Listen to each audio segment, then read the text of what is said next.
Hey everyone, Rick from Rick's RC and more. I got the SEX 6 here. I did a video where I got these rims for it. I never was able to get a chance to put up a photo of what it looked like.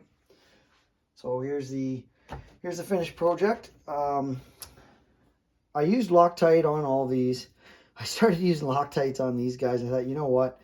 If you want to take those caps off, with this hardware being cheap, it might strip out with Loctite there. So, because these here, you don't ever have to take these back off again. That's probably just one of the ways they make these rims cheaper, by having you install all that hardware. So it's just a matter of keeping an eye. If you see your caps coming loose or whatever, then you know you need to tighten those up. But I can't see that being a problem. Just pan around. I think the truck looks really good. I like the that kind of flat tan color with the almost copper colored rims. I think it looks good. I haven't had a chance to actually get it out. These aren't a whole lot heavier than the stock rims, so they're a little bit heavier. So around all four corners, that will definitely benefit your center of gravity. We started race season. So I did my first off-road race with this guy last week, and I had a failure. I was qualifying. I was doing quite well. Unfortunately, let me just get some of the damaged stuff here. So we'll see if yeah, you can see the damage to that pinion. I thought maybe it was a rock at first. The truck started making a god-awful noise. But then looking at the spur gear here, I don't know if we can see. There we are. Those are little balls out of a ball bearing.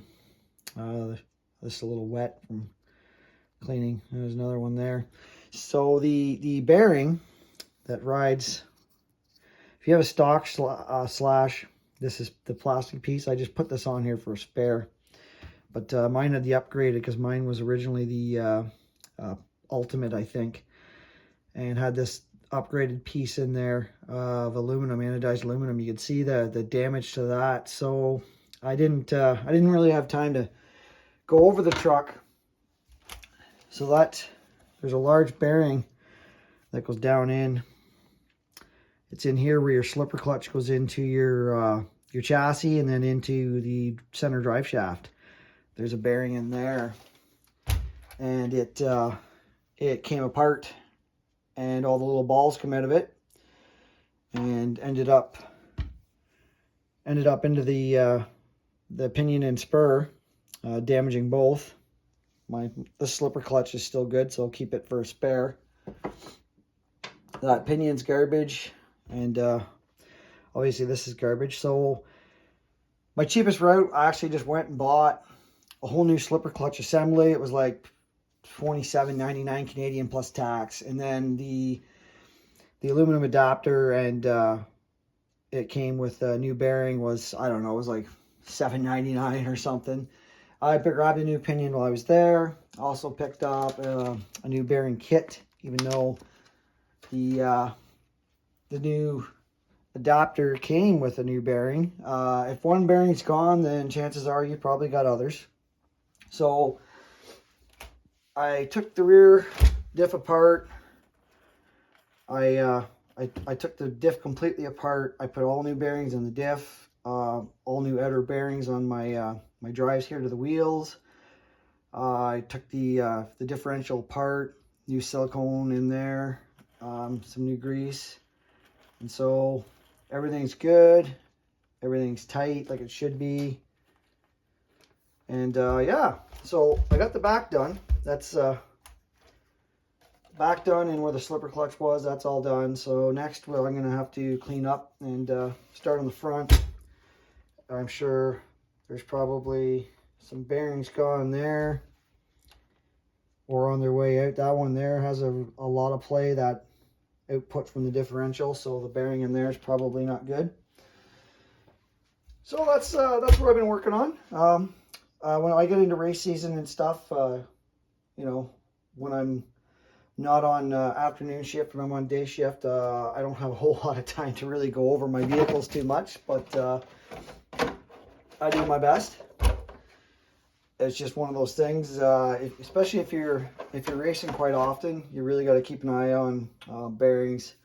You know, you're probably good for, if you do some maintenance before your season starts, you're probably good throughout your season, other than maybe snapping a few things here and there. But yeah, I'm excited to get back into the race season. I've had a couple races with the TT02 and the MO6 Beetle there.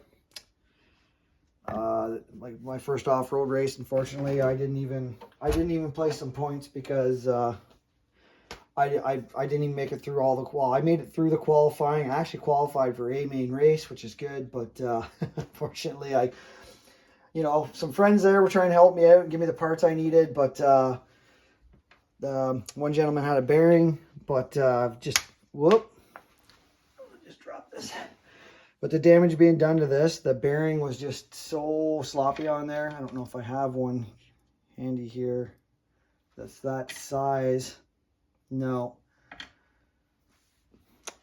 But yeah, with the damage done to that, even if I put a new bearing in, it probably would have caused more damage to potentially even other components, just because the slop there, the bearing wouldn't even be working properly. That's just a little quick video. I was hoping for like maybe a channel update or something, or some new projects coming, but this kind of turned into the new project, getting that ready for the next race. Fortunately, I'm on afternoons for the next 2 weeks, so I won't be getting out. When I come back on day shift, I think it's a special event, so I don't know if I'll be making it to that either, but anyhow, this was more of a, hey, here's what the SCX6 looks like with those new aluminum rims from Injora, or however you say that. So everybody, get out and enjoy your RCs.